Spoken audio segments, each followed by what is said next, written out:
നാരായണം നമസ്കൃത്യ നരം ചൈവ നരോത്തമം ദേവീം സരസ്വതീം വ്യാസം തതോ ജയമുദീരേ. മഹാഭാരതം കഥകളുടെ പുതിയൊരു വീഡിയോയിലേക്ക് നിങ്ങളെ എല്ലാവരെയും വളരെ ഹാർദമായി സ്വാഗതം ചെയ്യുകയാണ്. ഞാൻ റിജുരാമൻ. മഹാഭാരതത്തിൻ്റെ മൂന്നാമത്തെ അധ്യായമായിട്ടുള്ള വനപർവ്വത്തിലെ ഉപാധ്യായമായിട്ടുള്ള ഇന്ദ്രലോകാഭിഗമന പർവം എന്ന് പറയുന്ന ഭാഗത്തെ കഥകളാണ് നമ്മൾ കേട്ടുകൊണ്ടിരിക്കുന്നത്. ഇന്ന് നമ്മുടെ 101ാമത്തെ വീഡിയോ ആണ്. നമ്മൾ പുതിയ ചില ചിത്രങ്ങളും കൂടെ ഒക്കെ ആഡ് ചെയ്ത് അങ്ങനെ കുറച്ചുകൂടെ ഒന്ന് ആകർഷണമാക്കാൻ വേണ്ടിയിട്ടുള്ള ഒരു ശ്രമം ഞാൻ നടത്തിക്കൊണ്ടിരിക്കുന്നുണ്ട്. എത്ര നാൾ മുമ്പോട്ട് കൊണ്ടുപോകാൻ പറ്റുമെന്ന് എനിക്കറിയില്ല. എന്തായാലും അങ്ങനെ ഒരു കാര്യം കൂടി നടത്തുന്നുണ്ട്. അപ്പോൾ അതുകൊണ്ട് എനിക്ക് കേൾവിക്കാരോട് ചോദിക്കാനുള്ളത്, അതുകൊണ്ട് നിങ്ങൾക്ക് എന്തെങ്കിലും പ്രത്യേകിച്ച് വ്യത്യാസങ്ങൾ തോന്നിയിട്ടുണ്ടോ എന്നുള്ളതാണ്. എനിക്ക് അത് വേണോ വേണ്ടയോ എന്നുള്ളത് പ്രേക്ഷകർ തീരുമാനിക്കേണ്ട കാര്യമാണ്. അപ്പം എനിക്ക് അത് കുറച്ചുകൂടെ കുട്ടികളൊക്കെ ആണെങ്കിലും അല്ലെങ്കിൽ ചെറുപ്പക്കാർക്കൊക്കെ ആണെങ്കിലും ഇടയ്ക്ക് ചിത്രങ്ങൾ വരിക, എൻ്റെ മുഖം മാത്രം കണ്ടുകൊണ്ടിരിക്കുക, മിക്കവാറും പേര് ചിലപ്പം കേൾക്കുന്ന മാത്രമേ ഉണ്ടാവുള്ളൂ. എന്നാലും അത് ഒരു പരീക്ഷണാർത്ഥം ചെയ്തതാണ്. നിങ്ങളുടെയൊക്കെ വിലപ്പെട്ട അഭിപ്രായങ്ങൾ ക്ഷണിക്കുന്നുണ്ട്. ചിത്രങ്ങൾ വേണോ വേണ്ടയോ എന്നുള്ള കാര്യത്തിൽ നമ്മൾ കഴിഞ്ഞ ഒരു വീഡിയോയിൽ ഉർവശി ശാപത്തെക്കുറിച്ചിട്ടാണ് വിശദമായിട്ട് കേട്ടത്. ഉർവശി അർജുനനെ ശപിക്കാൻ വേണ്ടിയിട്ടുണ്ടായിട്ടുള്ള സാഹചര്യം, ഉർവശി ശാപ ഉപകാരം എന്നുള്ളത് നമ്മളെല്ലാവരും പറയുന്ന ഒരു പഴമൊഴിയായിട്ട് പറഞ്ഞുകൊണ്ടിരിക്കുന്ന ഒരു കാര്യമാണ്. അപ്പോൾ ഈ ഉർവശി ശാപം എങ്ങനെയാണ് ഉണ്ടായതെന്ന് വ്യാസഭഗവാൻ വളരെ വിശദമായിട്ട് പറയുന്നുണ്ട്. അവിടെ ഇതെല്ലാം നേരത്തെ തന്നെ തീരുമാനിച്ച കാര്യങ്ങൾ തന്നെയാണ് നടപ്പിലാക്കപ്പെട്ടുകൊണ്ടിരിക്കുന്നത്. അവിടെ ഓരോരുത്തരും അതിനായിട്ടുള്ള ഓരോ മാർഗങ്ങളായിട്ട് മാറുന്നെന്ന് മാത്രമേ ഉള്ളൂ. ദേവപുത്രന്മാരായാലും നമ്മളായാലും അതിനൊന്നും യാതൊരു വ്യത്യാസവും ഇല്ല എന്നുള്ള സത്യം കൂടി നമുക്ക് ഈ മഹാഭാരതത്തിലെ വലിയൊരു കാഴ്ചപ്പാടിൽ കാണുമ്പോൾ നമുക്ക് കാണാൻ വേണ്ടിയിട്ട് സാധിക്കും. എല്ലാവരും നേരത്തെ തീരുമാനിച്ച ആ രംഗങ്ങളാടി തിരിച്ചു പോകുന്നു എന്ന് മാത്രമേ ഉള്ളൂ. അപ്പം ഇവിടെ അർജുനന് ഉർവശിയോട് താല്പര്യമുള്ളതായിട്ട് ഇന്ദ്രൻ കണ്ടുപിടിക്കുന്നു. അങ്ങനെ ചിത്രസേനനെ പറഞ്ഞ് ഉർവശിയുടെ അടുത്ത് വിടുന്നു. ഉർവശിക്ക് അപ്പം നേരത്തെ തന്നെ അർജുനനോട് താല്പര്യം ഉണ്ടായിരുന്നു. അതുകൊണ്ട് അർജുനനെ അടുത്ത് കാമപൂരണത്തിന് വേണ്ടിയിട്ട് പോകുന്നു. പക്ഷെ അവിടെ ചെന്ന് കഴിഞ്ഞപ്പോൾ ഒട്ടും പ്രതീക്ഷിക്കാത്ത രീതിയിലുള്ള പ്രതികരണമാണ് അർജുനൻ്റെ ഭാഗത്തു നിന്ന് ഉർവശിക്ക് ഉണ്ടായത്. ഉർവശിക്ക് അതിയായിട്ടുള്ള കോപം വന്നിട്ട് ഷണ്ണനായി പോകട്ടെ എന്നും പറഞ്ഞുകൊണ്ട് ശപിക്കുന്നുണ്ട്. അപ്പം അതെങ്ങനെയാണ് ഉപകാരപ്പെടുന്നതെന്ന് ഇന്ദ്രൻ അർജുനന് പറഞ്ഞു കൊടുക്കുന്നുണ്ട്. 13ാമത്തെ വർഷം അജ്ഞാതവാസത്തിന് പോകുന്ന സമയത്ത് ഈ ഒരു ശാപം നിന്നെ രക്ഷിക്കും എന്നുള്ള കാര്യം പറഞ്ഞു കൊടുക്കുന്നുണ്ട്. അപ്പം ഇതിൻ്റെ ഭഗവാൻ വ്യാസൻ പറയുന്നത്, ഈ ഒരു ഭാഗം നിത്യവും കേൾക്കുകയോ പാരായണം ചെയ്യുകയോ ചെയ്തു കഴിഞ്ഞാൽ അവർ കാമത്തിൽ നിന്നും കോപത്തിൽ നിന്നും പൂർണ്ണമായിട്ടും മുക്തമായിട്ടുള്ള ഒരു മാനസികാവസ്ഥയിലേക്ക് എത്തിച്ചേരുന്നതാണ്. കാരണം ഇത്രയും സുന്ദരിയായിട്ടുള്ള ഒരു സ്ത്രീ തൻ്റെ മുമ്പിൽ വന്നിട്ടും അർജുനന് വേണമെങ്കിൽ തൻ്റെ ഇംഗിതം പൂർത്തീകരിക്കാമായിരുന്നു. കാമത്തിൽ നിന്നും ഒരാൾ പുറത്തു കിടക്കുക എന്ന് പറയുന്നത് ഒരാളുടെ ജീവിതത്തിലെ വലിയൊരു നേട്ടമാണ്. അപ്പോൾ അത് ആണ് ഇവിടെ ഒരു മനുഷ്യൻ്റെ ഒരു ധൈര്യം, ശക്തി എന്നൊക്കെ പറയുന്നതാണ് കാമാസക്തിയെ നേരിടുക എന്ന് പറയുന്നത്. അതിവിടെ അർജുനൻ കാണിച്ചു തരുന്ന ഒരു രംഗം കൂടിയാണ് നമ്മൾ കഴിഞ്ഞ ഒരു വീഡിയോയിൽ കണ്ടത്. ഇന്ന് നമ്മൾ ലോമശാഗമനം എന്ന് പറയുന്ന ഒരു ഭാഗത്തെ കഥകളാണ് കേട്ടുകൊണ്ടിരിക്കുന്നത്. ലോമശൻ എന്ന് പറയുന്ന മഹർഷി ലോകം മുഴുവനും സഞ്ചരിച്ചുകൊണ്ടിരിക്കുന്ന ആളാണ്. ഒരു ദിവ്യപുരുഷനായിരുന്നു. അദ്ദേഹം ഇന്ദ്രസഭയിൽ എത്തിച്ചേർന്നിട്ട് ദേവന്മാരാൽ പൂജിതനായിട്ട് അദ്ദേഹം ആ സഭയിൽ ഇരുന്ന സമയത്ത് ഇന്ദ്രൻ്റെ സിംഹാസനത്തിലേക്ക് നോക്കിയപ്പോൾ ഇന്ദ്രൻ്റെ സിംഹാസനത്തിൽ അദ്ദേഹത്തിനോടൊപ്പം ഒരു ക്ഷത്രിയനും കൂടി ഇരിക്കുന്നുണ്ട്. അർജുനനാണെന്ന് മനസ്സിലായി. എന്നാലും ഇങ്ങനെ അദ്ദേഹത്തിൻ്റെ മനസ്സിൽ വലിയൊരു സംശയം വന്നു. അർജുനന് ഇതിനുള്ള യോഗ്യതയുണ്ടോ? ഇവൻ എന്ത് പുണ്യം ചെയ്തിട്ടാണ് ഈ എല്ലാവരും ആഗ്രഹിക്കുന്ന ഒരു പദവിയിൽ, അതായത് ദേവലോകത്തേക്ക് ഒരു മനുഷ്യൻ വരുന്നത് തന്നെ അസുലഭമായിട്ടുള്ള ഒരു കാര്യമാണ്. ഇവിടെ അർജുനൻ എത്തിയിട്ടുണ്ട്. അതോടൊപ്പം തന്നെ ഇന്ദ്രൻ കൂട്ടത്തിൽ സിംഹാസനത്തിൽ ഇരുത്തുകയും കൂടെ ചെയ്തിരിക്കുന്നു. അപ്പോൾ ഇത് കണ്ടു കഴിഞ്ഞപ്പോൾ ലോമശന് ഭയങ്കര സംശയമായി. അപ്പോൾ ഈ സംശയം ലോമശൻ്റെ മനസ്സിൽ ഉദിക്കുന്ന വിവരം ദേവേന്ദ്രന് മനസ്സിലായി. അങ്ങനെ ദേവേന്ദ്രൻ സംശയ നിവൃത്തി വരുത്താൻ വേണ്ടിയിട്ട് ലോമശൻ്റെ അടുത്ത് നിന്നിട്ട് അദ്ദേഹത്തെ വിളിച്ചിട്ട് കാര്യങ്ങളെല്ലാം പറഞ്ഞു കൊടുക്കുകയാണ്. ഭവാനെ, എന്നോടൊപ്പം ഇരിക്കുന്ന ഈ അർജുനൻ അവൻ സാധാരണക്കാരനായിട്ടുള്ള ഒരാളല്ല. അവൻ നരനാരായണന്മാരിൽ നരൻ്റെ പുനരവതാരമാണ്. നരനാരായണന്മാർ ഇന്ന് ലോകത്തിലെ അധർമ്മികളെയെല്ലാം കൊന്നൊടുക്കി, അല്ലെങ്കിൽ അസുരജന്മങ്ങളെല്ലാം കൊന്നൊടുക്കി ഭൂമിയുടെ ഭാരം കുറയ്ക്കാൻ വേണ്ടിയിട്ട് അവരെ ലോകത്ത് അവതരിച്ചിരിക്കുകയാണ്, അർജുനനും കൃഷ്ണനുമായിട്ട്. അതിൽ ഈ നരൻ്റെ അവതാരമായിട്ടുള്ള അർജുനനാണ് എന്നോടൊപ്പം ഇരിക്കുന്നത്. ഇവൻ സാധാരണക്കാരനല്ല. ബദര്യാശ്രമത്തിലെ, അതായത് താപസികൾക്കും അതോടൊപ്പം തന്നെ ദേവന്മാർക്ക് പോലും കാണാൻ പറ്റാത്ത ബദരിയാശ്രമത്തിൽ, അത് ഇരിക്കുന്നത് ഗംഗ പുറപ്പെടുന്ന സ്ഥലത്താണ്. അവിടെ തപസ് ചെയ്തിട്ടുള്ള ആളാണ് ഇദ്ദേഹം. അപ്പം ഇദ്ദേഹത്തിനെ ഞാനിവിടെ നിർത്തിയിരിക്കുന്ന ഒരു പ്രത്യേക കാര്യം ചെയ്യാൻ വേണ്ടിയിട്ടാണ്. നിവാത കവചന്മാർ എന്ന് പറയുന്ന അസുരന്മാർ, അവരെ ബ്രഹ്മദേവന്റെ അനുഗ്രഹം കൊണ്ട് ശക്തരായിട്ട് ദേവന്മാരെ ഉപദ്രവിച്ചുകൊണ്ടിരിക്കുകയാണ്. അവരെ നേരിടാൻ വേണ്ടിയിട്ടുള്ള ശക്തി ഇപ്പോൾ ദേവന്മാർക്കില്ല. നേരത്തെ സാഗരന്മാരെന്ന് പറയുന്ന അസുരന്മാരുടെ ജന്മങ്ങൾ ക്ഷത്രിയന്മാരായിട്ട് വന്നവരെ കൊണ്ട് ഈ ലോകം നിറഞ്ഞ സമയത്ത് വിഷ്ണു ഭഗവാന് കപില മഹർഷിയായിട്ട് ഇവിടെ ജനിച്ചിട്ട് അവരെല്ലാം ഒരു നോട്ടം കൊണ്ട് ഭസ്മമാക്കിയിട്ടുണ്ടായിരുന്നു. അപ്പം അതുപോലെ തന്നെ വിഷ്ണു ഭഗവാനോട് ഇക്കാര്യം പറഞ്ഞാൽ അദ്ദേഹം വളരെ നിസ്സാരമായിട്ട് ഇത് ചെയ്യും. പക്ഷേ ഈ ഒരു ചെറിയ കാര്യത്തിന് വേണ്ടിയിട്ട് സാക്ഷാൽ നാരായണനെ ചെന്ന് ശല്യപ്പെടുത്തുകയോ പിന്നെ അതിൻ്റെ ഫലമായിട്ട് നിവാതകവചന്മാരെ നശിപ്പിച്ചതിന് ശേഷം അഗ്നി ലോകം മുഴുവൻ നശിപ്പിക്കുമോ എന്നുള്ള ഭയവും എനിക്കുണ്ട്. അതുകൊണ്ടാണ് അർജുനനെ ഞാനിവിടെ നിർത്തിയിരിക്കുന്നത്. നിവാതകവചന്മാരെ എല്ലാം വധിച്ചു കഴിഞ്ഞാൽ അർജുനൻ തിരിച്ച് അദ്ദേഹത്തിൻ്റെ സഹോദരന്മാരുടെ അടുത്തേക്ക് തന്നെ തിരിച്ചു പോകും. ലോമശന് കാര്യങ്ങളെല്ലാം മനസ്സിലായി, അർജുനന്റെ മാഹാത്മ്യം എന്താണെന്നും മനസ്സിലായി. അങ്ങനെ തിരിച്ച് ഭൂമിയിലേക്ക് പോകാൻ വേണ്ടിയിട്ട് ഒരുങ്ങി നിൽക്കുന്ന ലോമശനോട് ദേവേന്ദ്രൻ പറഞ്ഞു കൊടുക്കാൻ വേണ്ടിയിട്ടുള്ള ഒരു സന്ദേശം പറഞ്ഞു. അത് യുധിഷ്ഠിരനോട് അങ്ങ് പോയി പറയണം എന്ന് പറഞ്ഞു. അർജുനൻ ഇവിടെ സുഖമായിട്ടിരിക്കുന്നുണ്ട്. അർജുനൻ ഇവിടെ ദിവ്യാസ്ത്രങ്ങളെല്ലാം നേടിക്കഴിഞ്ഞിരിക്കുന്നു. ദിവ്യാസ്ത്രങ്ങൾ ഉണ്ടെങ്കിൽ മാത്രമേ ദ്രോണനെയും ഭീഷ്മനെയും ഒക്കെ കർണനെയും ഒക്കെ നേരിടാൻ വേണ്ടിയിട്ട് സാധിക്കുള്ളൂ. അതെല്ലാം നേടിക്കഴിഞ്ഞിരിക്കുന്നു. അവനിവിടെ നൃത്തവും സംഗീതവും ഒക്കെ പഠിച്ചു കഴിഞ്ഞിട്ടുണ്ട്. നിങ്ങൾ എല്ലാ പുണ്യ നദികളും സന്ദർശിച്ച് അതിൽ പുണ്യസ്നാനം ചെയ്ത് തപസ്സും ചെയ്ത് കൂടുതൽ പുണ്യം നേടുക. അർജുനന് സമയമാകുമ്പോൾ നിങ്ങളോടൊപ്പം വന്ന് ചേരുന്നതാണ് എന്ന് പറയണമെന്ന് ലോമശനോട് പറഞ്ഞു വിടുകയാണ്. ഈ ദൂത് യുധിഷ്ഠിരനോട് പറയാൻ വേണ്ടിയിട്ടാണ് ഈ ഇന്ദ്രഭഗവാൻ ലോമശനോട് പറയുന്നത്. ഇപ്രകാരം ഇന്ദ്രൻ പറഞ്ഞു കഴിഞ്ഞപ്പോൾ അർജുനൻ ലോമശ മഹർഷിയോട് പറഞ്ഞു, ഭവാനെ അങ്ങ് പാണ്ഡവരുടെ സംരക്ഷകനായിട്ട് അവരോടൊപ്പം ഉണ്ടാവണം. തീർത്ഥസ്ഥാനങ്ങളിലൊക്കെ സ്നാനങ്ങൾക്കൊക്കെ പോകുന്ന സമയത്ത് അങ്ങും അവരോടൊപ്പം ഉണ്ടാവണം. അതോടൊപ്പം തന്നെ ബ്രാഹ്മണർക്ക് പൂജ ചെയ്യുന്ന സമയത്തും അങ്ങ് അവരോടൊപ്പം നിൽക്കണം എന്ന് പറഞ്ഞു. ഇതെല്ലാം കേട്ട് കഴിഞ്ഞപ്പോൾ ലോമശൻ അതീവ സന്തുഷ്ടനായിട്ട് ഭൂമിയിലേക്ക് തിരിച്ചുപോയി. തിരിച്ച് പാണ്ഡവർ താമസിക്കുന്ന കാമികവനത്തിലേക്ക് അദ്ദേഹം ചെന്നു കഴിഞ്ഞപ്പോൾ പാണ്ഡവരെല്ലാവരും വളരെയധികം താപസന്മാരാൽ ചുറ്റപ്പെട്ട് നിൽക്കുന്ന ഒരു കാഴ്ചയാണ് അദ്ദേഹം കണ്ടത്. അപ്പോൾ ഇവിടെ ഈ കഥ ഇങ്ങനെ കേട്ടുകൊണ്ടിരിക്കുന്ന സമയത്ത് വൈശമ്പായനോട് ജനമേജയൻ ചോദിക്കുകയാണ്, അപ്പോൾ ഇവിടെ അർജുനൻ ദേവലോകത്തും ബാക്കിയുള്ള പാണ്ഡവർ കാട്ടിലും കഴിഞ്ഞിരുന്ന സമയത്ത് കൗരവന്മാരുടെ ഇടയിൽ എന്താണ് സംഭവിച്ചത്? ആ സമയത്ത് ധൃതരാഷ്ട്രർ എന്ത് ചെയ്യായിരുന്നു? ഈ വിവരങ്ങളൊക്കെ ഞങ്ങൾക്ക് അറിയണമെന്ന് ആഗ്രഹമുണ്ട് എന്ന് പറഞ്ഞു. അപ്പോൾ കഥ പിന്നെ വേറൊരു രംഗത്തേക്ക് മാറുകയാണ്.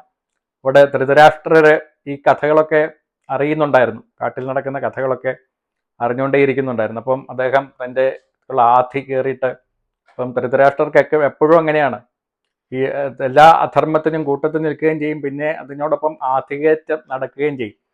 അതിപ്പോഴും ഇതുപോലുള്ള മനുഷ്യരെ നമുക്ക് കാണാൻ വേണ്ടിയിട്ട് സാധിക്കും. അധർമ്മമാണെന്ന് അറിഞ്ഞുകൊണ്ട് ചെയ്യും, അത് കഴിഞ്ഞിട്ട് ഭവിഷ്യത്ത് വരുന്ന സമയത്ത് അതിഭയങ്കരമായിട്ട് കിടന്ന് വിഷമിക്കുകയും ചെയ്യുന്നുണ്ട്. അതുപോലെ ധൃതരാഷ്ട്രർ വിഷമിച്ചിട്ട് സഞ്ജയനെ വിളിച്ചു വരുത്തുന്നുണ്ട്. സഞ്ജയനെ വിളിച്ചു വരുത്തിയിട്ട് അതിഭയങ്കരമായിട്ടുള്ള വിലാപം നടത്തുകയാണ്. ഈ ധൃതരാഷ്ട്രരുടെ വിലാപം ഇടയ്ക്കിടയ്ക്ക് ഇങ്ങനെ ഭാരതത്തിൽ വന്നുകൊണ്ടേയിരിക്കുന്നുണ്ട്. ഈ വിലാപം നമ്മുടെ വീട്ടിലും ഒക്കെ ഇടയ്ക്കിടയ്ക്ക് കേൾക്കുന്നതാണ് പലരും. അതായത് ധർമ്മപ്രവൃത്തികൾ ചെയ്യാതെ വരുന്ന കാര്യങ്ങളെ ഒന്നും ഏറ്റുവാങ്ങാൻ വേണ്ടിയിട്ട് പറ്റാതെ കിടന്നുകൊണ്ട് വിലപിക്കുന്ന ആൾക്കാരെ നമുക്കും കാണാം. പിന്നെ സഞ്ജയൻ വന്ന സമയത്ത് ഓരോ കാര്യങ്ങൾ പറഞ്ഞ് ധൃതരാഷ്ട്രർ പിന്നീട് വിലപിച്ചുകൊണ്ടേ ഇരിക്കുകയാണ്. ആദ്യം കുറ്റം പറയുന്നത് തൻ്റെ മകനായിട്ടുള്ള ദുര്യോധനനെ തന്നെയാണ്.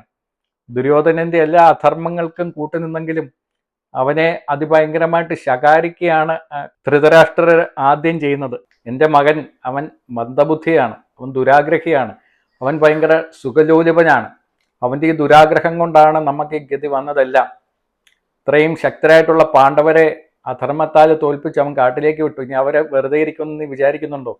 ഗാന്ധീവധാരിയായിട്ടുള്ള അർജുനൻ യുദ്ധത്തിന് ഇറങ്ങിക്കഴിഞ്ഞാൽ ആർക്കാണ് എതിർക്കാൻ വേണ്ടിയിട്ട് പറ്റുന്നത്? ഇവിടെയുള്ള യോദ്ധാക്കൾക്ക് ആർക്കും അവരെ എതിർക്കാൻ പറ്റുമെന്ന് ഞാൻ വിചാരിക്കുന്നില്ല. കർണനുണ്ടെങ്കിലും അവൻ ദുർബല ചിത്തനാണ്. പിന്നെ ഉള്ളത് ദ്രോണർ, അദ്ദേഹത്തിന് പ്രായമായി, തന്നെയല്ല അവരുടെ ഗുരുവുമാണ്. അവർക്ക് ആർക്കും അർജുനനെ തടഞ്ഞു നിർത്താൻ പറ്റുമെന്ന് എനിക്ക് തോന്നുന്നില്ല.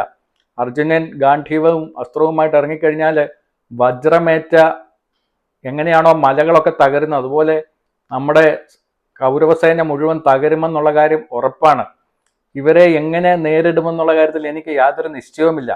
എൻ്റെ മക്കളാണെങ്കിൽ പാണ്ഡവരെ വധിക്കണമെന്നും പറഞ്ഞുകൊണ്ട് നടക്കുകയാണ്. അവരെ കൊണ്ട് അതെങ്ങനെ സാധിക്കാനാണ്? പാണ്ഡവരോട് എതിർക്കാൻ വേണ്ടിയിട്ടുള്ള ശക്തി എൻ്റെ മക്കൾക്കില്ലെന്നുള്ള കാര്യം ഉറപ്പാണ്. അവർ അർജുനനെ വധിക്കാൻ വേണ്ടിയിട്ട് പറ്റുകയാണ്. പക്ഷെ അർജുനനെ വധിക്കാൻ ഈ ലോകത്തിൽ ആർക്കും സാധിക്കുമെന്ന് എനിക്ക് തോന്നുന്നില്ല. എൻ്റെ മക്കളെല്ലാവരും മുടിഞ്ഞു പോകും എന്നുള്ള കാര്യത്തിൽ യാതൊരു സംശയവുമില്ല എന്ന് പറഞ്ഞുകൊണ്ട് ധൃതരാഷ്ട്രർ വിലപിച്ചുകൊണ്ടിരിക്കുകയാണ് സഞ്ജയന്റെ അടുത്ത്. ഇതെല്ലാം കേട്ട് കഴിഞ്ഞപ്പോൾ സഞ്ജയൻ തിരിച്ചു പറയാൻ വേണ്ടിയിട്ട് തുടങ്ങി. അങ്ങ് പറഞ്ഞത് വളരെ ശരിയാണ്. അങ്ങയുടെ മക്കള് വലിയ മണ്ടത്തരമാണ് കാണിച്ചിരിക്കുന്നത്. അവരെ എല്ലാം മൂർഖന്മാരാണ്. അവർക്കാർക്കും ശരിയായിട്ടുള്ള രീതിയിൽ ബുദ്ധി പ്രവർത്തിക്കുന്നില്ല. അവർ ചെയ്തതിൽ ഏറ്റവും മോശമായിട്ടുള്ള കാര്യം ഈ ശക്തരായിട്ടുള്ള അവരുടെ ഭാര്യയായിട്ടുള്ള പാഞ്ചാലിയെ സഭയിലേക്ക് കൊണ്ടുവന്നിട്ട് അപമാനിച്ചതാണ്. അപമാനിക്കുക മാത്രമല്ല ചെയ്തത്, കർണനും ദുശാസനും ചേർന്നിട്ട് അതിഭയങ്കരമായിട്ടുള്ള വാക്കുകൾ ഉപയോഗിച്ചിട്ട് അവരെ വേദനിപ്പിക്കുകയും ചെയ്തു. അപ്പോൾ പുരുഷന്മാർക്കാർക്കും ഇത് ക്ഷമിക്കാൻ വേണ്ടിയിട്ട് പറ്റുന്ന ഒരു കാര്യമല്ല. അതുകൊണ്ട് നിശ്ചയമായും അവർ അങ്ങയുടെ മക്കളെ കൊന്നുകളയുക തന്നെ ചെയ്യും. അതിന് യാതൊരു സംശയവും വേണ്ട. കാരണം സാധാരണക്കാർക്ക് പോലും ഭാര്യമാരെ ആരെങ്കിലും അധിക്ഷേപിച്ചാൽ സഹിക്കാൻ വേണ്ടിയിട്ട് പാടാണ്. ഇവിടെ ഇത്രയും ശക്തരായിട്ടുള്ള ഭർത്താക്കന്മാരുള്ള പാഞ്ചാലിയാണ് ഒരു ബുദ്ധിയുമില്ലാതെ അങ്ങയുടെ മക്കളും കർണനും ചേർന്നിട്ട് അതിഭയങ്കരമായിട്ട് അപമാനിച്ചിരിക്കുന്നത്. അതിന് അവരെന്തായാലും പകരം വീട്ടുക തന്നെ ചെയ്യും. അതിന് യാതൊരു സംശയവും വേണ്ട എന്ന് സഞ്ജയൻ മറുപടി പറഞ്ഞു. ഇപ്പോൾ ദിവ്യായുധങ്ങൾക്ക് വേണ്ടിയിട്ട് തപസ് ചെയ്ത അർജുനനെ മഹാദേവൻ കിരാതവേഷത്തിൽ വന്നിട്ട് നേരിട്ടുവെന്നും അദ്ദേഹം അർജുനനുമായിട്ട് യുദ്ധം ചെയ്ത് അതിൽ സംപ്രീതനായിട്ട് ദിവ്യാസ്ത്രങ്ങളൊക്കെ കൊടുത്തു എന്നും അർജുനനെ സ്പർശിച്ചെന്നുമാണ് കേട്ടിട്ടുള്ളത്. ഭഗവാൻ ശിവനെ നേരിട്ട് കാണാൻ വേണ്ടിയിട്ട് അർജുനനല്ലാതെ ആർക്കാണ് സാധിക്കുന്നത്? അപ്പം അർജുനൻ ഗാംഭീര്യമായിട്ട് ഇറങ്ങിക്കഴിഞ്ഞാൽ അങ്ങയുടെ മക്കളെ ആർക്കാണ് രക്ഷിക്കാൻ വേണ്ടിയിട്ട് സാധിക്കുന്നത്? അപ്പം വൈശമ്പായനൻ കഥ തുടരുകയാണ്. ഇത് കേട്ട് കഴിഞ്ഞപ്പോൾ ധൃതരാഷ്ട്രർക്ക് വീണ്ടും ആധി വർദ്ധിക്കുകയാണ്.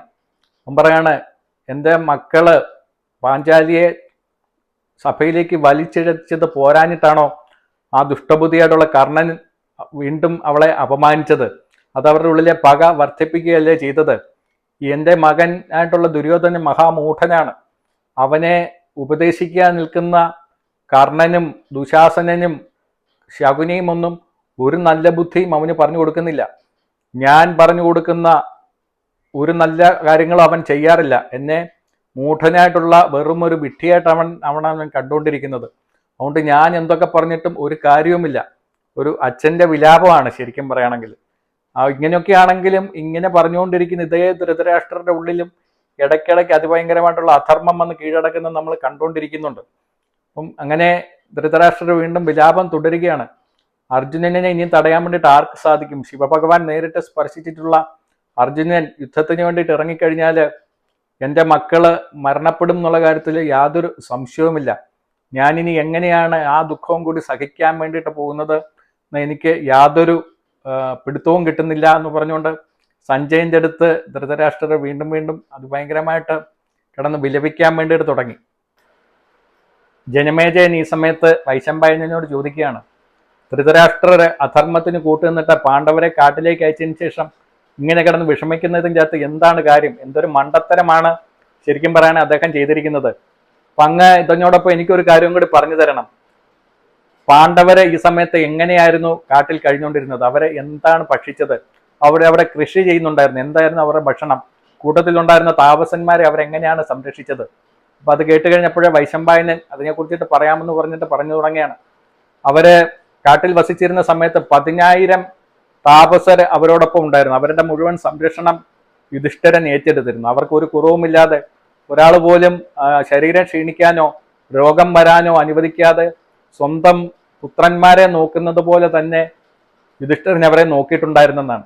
അപ്പൊ അവർക്ക് വേണ്ടിയിട്ടുള്ള ആഹാരം ഫലമൂലാദികളും അതിനോടൊപ്പം തന്നെ പാണ്ഡവര് എല്ലാവരും വേട്ടയ്ക്കിറങ്ങുമായിരുന്നു. വേട്ടയ്ക്കിറങ്ങി മാനുകളെ കൊണ്ടുവന്നിട്ട് അതിന്റെ മാംസം പാകം ചെയ്തിട്ട് അവർക്ക് എല്ലാവർക്കും കഴിക്കാൻ വേണ്ടിയിട്ട് കൊടുത്തിരുന്നു എന്നാണ്. ഇവിടെ ഈ വേട്ടയ്ക്കിറങ്ങുന്ന സമയത്ത് ഓരോ ദിക്കിലും ഓരോരുത്തരായിരുന്നു ഇറങ്ങിക്കൊണ്ടിരുന്നത്. കിഴക്ക് ഭാഗത്ത് യുധിഷ്ഠിരനും തെക്ക് ഭാഗത്ത് അർജുനനും പടിഞ്ഞാറും വടക്ക് നകുലനും സഹദേവനും വേട്ടയ്ക്കിറങ്ങി എല്ലാ ദിവസവും ആവശ്യത്തിനുള്ള മൃഗങ്ങളെ വേട്ടയാടിക്കൊണ്ട് വന്നിരുന്നു എന്നാണ്. തൻ്റെ കൂട്ടത്തിലുള്ള എല്ലാവർക്കും നല്ല രീതിയിലുള്ള ആഹാരങ്ങൾ കൊടുക്കുകയും അതോടൊപ്പം തന്നെ യജ്ഞങ്ങളും പൂജാതി വിധികളും ഒക്കെ നടത്തി ദേവതകളെയൊക്കെ തൃപ്തിപ്പെടുത്തി വളരെ ധർമ്മിഷ്ഠരായിട്ടാണ് പാണ്ഡവർ ആ സമയത്ത് അവിടെ കഴിഞ്ഞിരുന്നത്. പാഞ്ചാലി അവർക്ക് മക്കൾക്ക് എങ്ങനെയാണോ ഭക്ഷണം വിളമ്പി കൊടുക്കുന്നത് അതുപോലെ തന്നെ എല്ലാ ബ്രാഹ്മണരെയും ഊട്ടി അതിനുശേഷം മാത്രമേ അവള് ഭക്ഷണം കഴിച്ചിരുന്നുള്ളൂ. പാഞ്ചാലിയുടെ കയ്യിൽ അക്ഷയപാത്രവും കൂടി ഉണ്ടായിരുന്നു. അപ്പൊ അതിൽ നിന്നായിരുന്നു ഭക്ഷണങ്ങൾ കൊടുത്തുകൊണ്ടിരുന്നത്. അതിലെ പ്രത്യേകത എന്താ നമ്മൾ അറിഞ്ഞതാണ്. അതിൻ്റെ അകത്ത് എടുത്തു കഴിഞ്ഞാൽ ഒരു പ്രാവശ്യം വിളമ്പിക്കഴിഞ്ഞാൽ പിന്നെ എത്ര പേർക്ക് വേണമെങ്കിലും കൊടുക്കാവുന്ന രീതിയിലായിരുന്നു. വൈശമ്പായനൻ കഥ തുടരുകയാണ്. അങ്ങനെ പാണ്ഡവരുടെ വിവരങ്ങളെല്ലാം കേട്ടുകഴിഞ്ഞപ്പോൾ ജനമേജയൻ വീണ്ടും ചോദിക്കുകയാണ്, ധൃതരാഷ്ട്രർക്ക് വീണ്ടും എന്താണ് സംഭവിച്ചതെന്ന്. അപ്പോൾ സഞ്ജയനുമായിട്ടുള്ള സംവാദം വീണ്ടും തുടർന്നു പറയുകയാണ്. അപ്പം വീണ്ടും കിടന്ന് ധൃതരാഷ്ട്ര വിലാപം തുടരുകയാണ്. പറയാണ്, എടോ സഞ്ജയ, ഞാനൊന്ന് ഉറങ്ങിയിട്ട് എത്ര നാളാണെന്നറിയാം, എനിക്ക് ഭക്ഷണം ശരിക്കും കഴിക്കാൻ വേണ്ടിയിട്ട് പറ്റുന്നില്ല. ആധികാരണം എനിക്ക് ഇരിക്കാനോ നിൽക്കാനോ നടക്കാനോ പറ്റാത്ത അവസ്ഥയിലാണ്. കാരണം ഇത്രയും വീരന്മാരായിട്ടുള്ള ആൾക്കാരെയാണ് ദുഷ്ടബുദ്ധികളായിട്ടുള്ള എൻ്റെ മക്കള് ഉപദ്രവിച്ച് വിട്ടിരിക്കുന്നത്. അവർ വെറുതെ ഇരിക്കുമെന്ന് ഞാൻ വിചാരിക്കണോ? അർജുനൻ വെറുതെ അസ്ത്രം അയച്ചാൽ പോലും അതെൻ്റെ മക്കളെ മുഴുവൻ ഭസ്മമാക്കാൻ ശക്തിയുണ്ട്. അപ്പോൾ അർജുനൻ കോപത്തോടു കൂടിയിട്ട് ഗാണ്ഡീവത്തിൽ നിന്ന് അസ്ത്രം അയച്ചാൽ എന്തായിരിക്കും എൻ്റെ മക്കളുടെ അവസ്ഥ? ശക്തനായിട്ടുള്ള ഭീമൻ അവൻ കോപത്തോടു കൂടിയിട്ട് ഗദയുമായിട്ട് എൻ്റെ മക്കളുടെ ഇടയിലേക്ക് ഇറങ്ങിക്കഴിഞ്ഞാൽ അവരുടെ കഥയെല്ലാം കഴിയുന്നുള്ള കാര്യത്തിൽ യാതൊരു സംശയവും വേണ്ട. പിന്നെ യുദ്ധവീരന്മാരായിട്ടുള്ള യമന്മാരായിട്ടുള്ള നകുലാർജുനന്മാരും യുധിഷ്ഠിരനും കൂടി പടക്കിറങ്ങിയാലത്തെ അവസ്ഥ എന്താണെന്ന് ഞാൻ പറയണോ സഞ്ജയ? എനിക്കത് ആലോചിച്ചിട്ട് എനിക്ക് ഇരിക്കാനും നിൽക്കാനും പറ്റുന്നില്ല. പിന്നെ കൃഷ്ണ രാമന്മാർ അവരോടൊപ്പം യുദ്ധത്തിന് ചേർന്ന് കഴിഞ്ഞാൽ അതോടുകൂടിയിട്ട് എല്ലാം കഴിഞ്ഞു. വൃഷ്ണി സേന തന്നെ എത്രയും ശക്തമാണ്. ആ നാരായണസേന മാത്രം മതി എൻ്റെ മക്കളുടെ കഥ കഴിക്കാൻ വേണ്ടിയിട്ട്. അവരും കൂടി പാണ്ഡവരോടൊപ്പം ചേർന്ന് കഴിഞ്ഞാൽ എൻ്റെ അവസ്ഥ എന്താവും? എനിക്ക് യാതൊരു സമാധാനവും കിട്ടുന്നില്ല സഞ്ജയ, നീ എന്തെങ്കിലുമൊക്കെ പറഞ്ഞ് എന്നെ ആശ്വസിപ്പിക്കാൻ വേണ്ടിയിട്ട് പറയാൻ വേണ്ടിയിട്ട് തുടങ്ങി. അപ്പം ഇത് കേട്ട് കഴിഞ്ഞപ്പോൾ സഞ്ജയൻ പറഞ്ഞു, എനിക്ക് ഒന്നും പറയാനില്ല ഭവാനോട്, എല്ലാം അങ്ങയുടെ കുഴപ്പം കൊണ്ട് സംഭവിച്ചിട്ടുള്ളതാണ്. ദുഷ്ടബുദ്ധിയായിട്ടുള്ള അങ്ങയുടെ പുത്രന്മാരെ നിലക്കി നിർത്താൻ വേണ്ടിയിട്ട് അങ്ങേക്ക് സാധിച്ചില്ല. അങ്ങ് ചെയ്തതിൻ്റെ ഫലമാണ് അങ്ങിപ്പോൾ അനുഭവിച്ചുകൊണ്ടിരിക്കുന്നത്. അതുകൊണ്ട് വേറെ ആർക്കും പ്രത്യേകിച്ച് ഒന്നും ചെയ്യാൻ വേണ്ടിയിട്ട് സാധിക്കുമെന്ന് ഞാൻ വിചാരിക്കുന്നില്ല. വരുന്നിടത്ത് വെച്ചിട്ട് നേരിടാമെന്ന് പറയാൻ മാത്രമേ എനിക്ക് പറ്റുകയുള്ളൂ എന്ന് സഞ്ജയൻ ഈ ആധികേറിയിരിക്കുന്ന ധൃതരാഷ്ട്രരോട് പറയുകയാണ്. സഞ്ജയൻ തൻ്റെ വാക്യങ്ങൾ തുടരുകയാണ്. പറഞ്ഞത് മുഴുവനും പൂർത്തിയാക്കിയിട്ടില്ല. അദ്ദേഹം പറയാണ്, കൃഷ്ണൻ വനവാസത്തിന് പോയിട്ടുള്ള പാണ്ഡവരെ കാണാൻ വേണ്ടിയിട്ട് വനമധ്യത്തിൽ ചെന്നിട്ടുണ്ടായിരുന്നു. അവിടെ ചെന്ന് കഴിഞ്ഞിട്ട് പാണ്ഡവര് മരവുരിയൊക്കെ ധരിച്ചിട്ട് താപസന്മാരെ പോലെ ഈ ബാക്കിയുള്ള താപസന്മാരോടൊപ്പം അവിടെ കഷ്ടസ്ഥിതിയിൽ കഴിയുന്ന കണ്ടിട്ട് ഭഗവാൻ കൃഷ്ണന് ദുഃഖം സഹിച്ചില്ലാതെയും അദ്ദേഹം യുധിഷ്ഠിരൻ്റെ അടുത്ത് ചെന്നിട്ട് പറയാണ്, നിങ്ങൾ എത്ര പ്രതാപത്തോടു കൂടിയിട്ടാണ് കഴിഞ്ഞത്. രാജസൂയ സമയത്ത് ഞാൻ അവിടെ ഉണ്ടായിരുന്നതല്ലേ, എത്ര വലിയ ധനത്തിൻ്റെ ഉടമകളായിരുന്നു നിങ്ങൾ. അപ്പം നിങ്ങൾ കീഴടക്കിയ രാജ്യങ്ങളെ ഈ ലോകം മുഴുവനും കീഴടക്കിയവരല്ലേ നിങ്ങൾക്ക് ഈ അവസ്ഥ വന്നല്ലോ. ഇത് വെറുതെ വന്നതല്ലല്ലോ, ചതിയന്മാരായിട്ടുള്ള കൗരവാദികളുടെ പ്രവർത്തനം കൊണ്ടല്ലേ ഇതുണ്ടായത്. എനിക്ക് ഇത് ക്ഷമിച്ചു നിൽക്കാൻ വേണ്ടിയിട്ട് പറ്റില്ല. ഭഗവാൻ അതുമായിട്ടുള്ള കോപം വരാൻ വേണ്ടിയിട്ട് തുടങ്ങി. കോപം വന്നിട്ട് ജ്വലിക്കുന്ന കണ്ണുകളുമായിട്ട് അദ്ദേഹം പറഞ്ഞു, ഞാൻ ഇപ്പോൾ തന്നെ ദൃഷ്ടദ്യുമ്നനും അതോടൊപ്പം തന്നെ ബാക്കിയുള്ള അർജുനനും ബാക്കിയുള്ള യോദ്ധാക്കളുമായിട്ട് ചെന്നിട്ട് കൗരവന്മാരെ ഇപ്പം തന്നെ വധിക്കുമെന്നും പറഞ്ഞുകൊണ്ട് അതീവ കോപത്തോടു കൂടിയിട്ട് ഭഗവാൻ കൃഷ്ണൻ അവിടെ നിന്ന് പാഞ്ഞു പോകാൻ വേണ്ടിയിട്ട് തുടങ്ങി. ആ സമയത്ത് താപസന്മാരുടെ മധ്യത്തിലായിരുന്ന ഭഗവാൻ കൃഷ്ണനെ യുധിഷ്ഠിരൻ തടഞ്ഞു നിർത്തി. എന്നിട്ട് വളരെ ക്ഷമയോട് കൂടിയിട്ട് അദ്ദേഹത്തിനോട് സംസാരിക്കാൻ വേണ്ടിയിട്ട് തുടങ്ങി. ഭഗവാൻ ദയവേത് ക്ഷമിക്കണം, കാരണം ഞങ്ങൾ 12 വർഷം വനവാസവും അജ്ഞാതവാസം 1 വർഷവും ചെയ്യാമെന്നുള്ള വാക്ക് കൊടുത്തിട്ടാണ് പോന്നിട്ടുള്ളത്. ആ ധർമ്മം തെറ്റിക്കരുതങ്ങ്. ആ ധർമ്മം പാലിക്കാൻ വേണ്ടിയിട്ട് അങ്ങ് ഞങ്ങളെ സഹായിക്കണം. അങ്ങ് ദയവേത് 13 വർഷം ഒന്ന് ക്ഷമിച്ചിരിക്കണം. 13 വർഷം കഴിയുമ്പോൾ ഉറപ്പായിട്ടും ഞങ്ങൾ യുദ്ധത്തിന് വേണ്ടിയിട്ട് ഇറങ്ങിത്തിരിക്കുകയും ഞങ്ങളുടെ രാജ്യം തിരിച്ചു പിടിക്കുകയും ചെയ്യും. അതുകൊണ്ട് ദയവേത് അങ്ങ് ക്ഷമിക്കണം എന്ന് പറഞ്ഞു. ആ സമയത്ത് കൃഷ്ണൻ്റെ കോപം മാറുകയും കൃഷ്ണൻ ബാക്കിയുള്ളവരൊക്കെ ആശ്വസിപ്പിക്കുകയും ചെയ്യുന്നത് ഞാൻ അറിഞ്ഞിട്ടുണ്ടായിരുന്നു. ധൃതരാഷ്ട്ര അന്ന് പറഞ്ഞിട്ടുണ്ടായിരുന്നു, കൃഷ്ണൻ പാഞ്ചാലിയോട് പറഞ്ഞിട്ടുണ്ടായിരുന്നു, നിന്നെ അപമാനിച്ചവരെല്ലാവരും കൊല്ലപ്പെടും. ദുശാസനനെ ഭീമൻ വധിക്കും, കർണനെ അർജുനൻ വധിക്കും, ദുര്യോധനൻ നിന്നെ തുടകാട്ടി അപമാനിച്ചിട്ടുള്ള ദുര്യോധനെ ഭീമൻ വധിക്കും.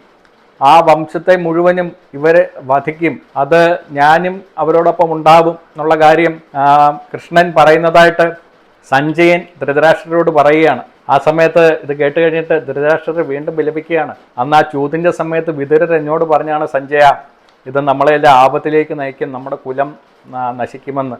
അന്ന് എൻ്റെ മകനായിട്ടുള്ള അധർമ്മിയോടൊപ്പം നിന്ന് ഞാനും അധർമ്മം ചെയ്തു. അതുകൊണ്ട് ഞാനിത് അനുഭവിക്കണം എന്ന് തന്നെയാണ് ഞാൻ വിചാരിക്കുന്നതെന്ന് അവസാനം ധൃതരാഷ്ട്രർ അങ്ങനെ പറയുകയാണ്. അപ്പം നമ്മളുടെ ഇന്നത്തെ ഒരു വീഡിയോ ഇവിടെ അവസാനിക്കുകയാണ്. ക്ഷമയോടുകൂടിയിട്ട് കേട്ട എന്നോടൊപ്പം ഈ യാത്ര തുടരുന്ന എല്ലാവരോടുമുള്ള നന്ദി ഹൃദയത്തിൽ നിന്നും അറിയിക്കുകയാണ്. അടുത്ത വീഡിയോയിൽ നമുക്ക് വീണ്ടും കാണാം. എല്ലാവർക്കും നമസ്കാരം.